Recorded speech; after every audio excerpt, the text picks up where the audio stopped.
अस्सलाम वालेकुम दोस्तों, मेरा नाम है ज़ैन उल-आबिदीन और मैं आपके लिए लेके आया हूँ एक न्यू वीडियो जो कि आईफोन यूज़र के लिए बहुत ही कमाल की वीडियो है।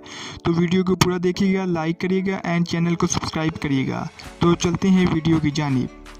तो सबसे पहले फर्स्ट हमारा ट्रिक है नोटिफिकेशंस का। जैसा कि आपको नोटिफिकेशंस मिलती होंगी, आप बार बहुत तंग होंगे नोटिफिकेशन से, तो आप नोटिफिकेशंस ऑफ कर सकते हैं ताकि आपको व्हाट्सएप की कोई भी नोटिफिकेशंस ना आए। तो आप मैसेज की नोटिफिकेशंस भी ऑफ़ कर सकते हैं, जैसा कि आपने अभी वीडियो में देखा, ग्रीन टैब को ऑफ़ करना है आपने। और ग्रुप की नोटिफिकेशंस भी ऑफ़ कर सकते हैं या इनमें से कोई भी एक। तो चलते हैं सेकंड ट्रिक की तरफ।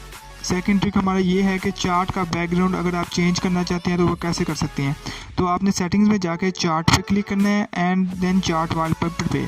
आप वॉलपेपर लाइब्रेरी में से भी चूज़ कर सकते हैं, जैसा कि आप ये देख रहे हैं, इधर बहुत सारे वॉलपेपर्स हैं। अगर आपने कोई कलर्स लगाना है तो कलर्स भी सिलेक्ट कर सकते हैं, या फिर अपनी अगर आपने कोई पिक्चर्स लगानी है तो फ़ोटोज़ में जाके वो भी सिलेक्ट कर सकते हैं। तो आपने उस पिक्चर पे क्लिक करके सेट पे क्लिक करना है, देन आपके बैकग्राउंड पे जैसा कि आप देख रहे हैं मैंने ये कलर सेलेक्ट किया था तो वो ये लग गया।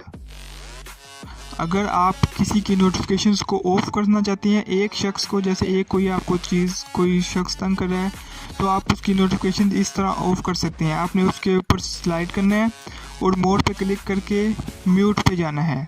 म्यूट पे आप उसको 8 आवर्स के लिए कर सकते हैं, 1 ईयर्स के लिए कर सकते हैं। इस तरह आपको उसकी नोटिफिकेशंस नहीं आएंगी। दोस्तों, अगर वीडियो अच्छी लगे तो इसे लाइक करना, शेयर करना, सब्सक्राइब करना। Thanks for watching.